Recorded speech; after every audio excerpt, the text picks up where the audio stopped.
ছাত্রছাত্রীদের রায়ে যারাই নির্বাচিত হয়েছেন বিভিন্ন প্যানেল কিংবা স্বতন্ত্র অবস্থান থেকে, আজ আমি আমার নিজের পক্ষ থেকে এবং বাংলাদেশ জামাত ইসলামীর পক্ষ থেকে তাদেরকে আন্তরিক অভিনন্দন জ্ঞাপন করছি।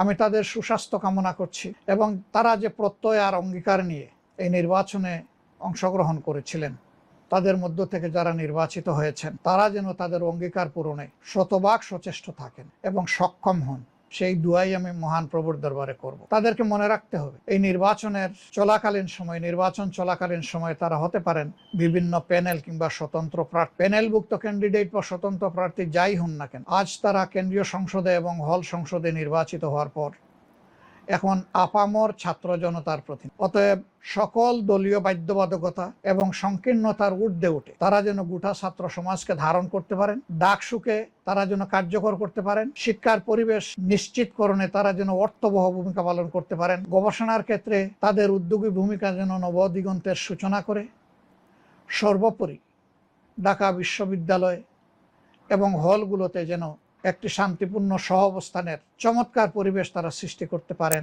আমি আশা করব সেই উদ্যোগী তারা গ্রহণ করবেন। এছাড়াও বিশ্ববিদ্যালয়কে একটি বিশ্বমানের বিশ্ববিদ্যালয়ে উপনীত করার জন্য একা শুধু শিক্ষকরা, কর্মচারীরা, কর্মকর্তারা এটা পারবেন না। এখানে ছাত্র সমাজেরও গুরু দায়িত্ব রয়েছে, তাদেরও স্বতঃস্ফূর্ত অংশগ্রহণের ব্যাপার রয়েছে। এই ক্ষেত্রেও তারা ছাত্র সমাজকে প্রস্তুত করবে এবং তারা তাদের শিক্ষক মন্ডলীকে আশ্বস্ত করবে যে আমরা সকলে মিলেই আমাদের এই বিশ্ববিদ্যালয়কে একটি বিশ্বমানের বিশ্ববিদ্যালয়ে উপনীত করব। অঙ্গীকার শুরু হলে, কার্যক্রম শুরু হলে, আজ হোক কাল হোক, গন্তব্যে পৌঁছা সম্ভব হবে ইনশাআল্লাহ। আমি এর পাশাপাশি সরকার, বিশ্ববিদ্যালয়ের প্রশাসন, আইন প্রয়োগকারী সংস্থা সহ এবং সাংবাদিক বন্ধুরা সহ যারা এই নির্বাচনকে অর্থবহ করতে নানা দিক থেকে সহযোগিতা করেছেন, উদ্যোগ নিয়েছেন, এমনকি অভিভাবকরা যারা নিজেদের সন্তানদেরকে, নিজেদের মেয়েদেরকে সাথে করে নিয়ে এসে ভোট প্রদান নিশ্চিত করেছেন, আমি তাদের সকলকে আন্তরিকভাবে ধন্যবাদ জ্ঞাপন করছি।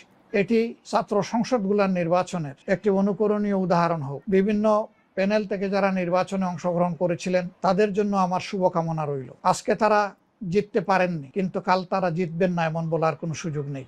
তাদের মধ্যে সুস্থ প্রতিযোগিতা হোক, প্রতিভা বিকাশের ক্ষেত্রে আন্তরিক প্রতিযোগিতা হোক, সেইটাই আমরা কামনা করব।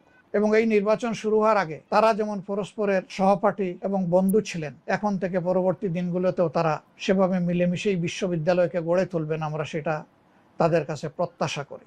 একটি সুন্দর বিশ্ববিদ্যালয়, একটি সুন্দর ছাত্র সংসদ জাতিকে নতুন দিনের ইশারা দেওক, নতুন দিগন্তের উন্মোচন হোক, এই প্রত্যাশা ব্যক্ত করে আপনাদের সকলের প্রতি আরেকবার আন্তরিক ধন্যবাদ জ্ঞাপন করে আমার বক্তব্য এখানেই শেষ করছি। আল্লাহ হাফিজ।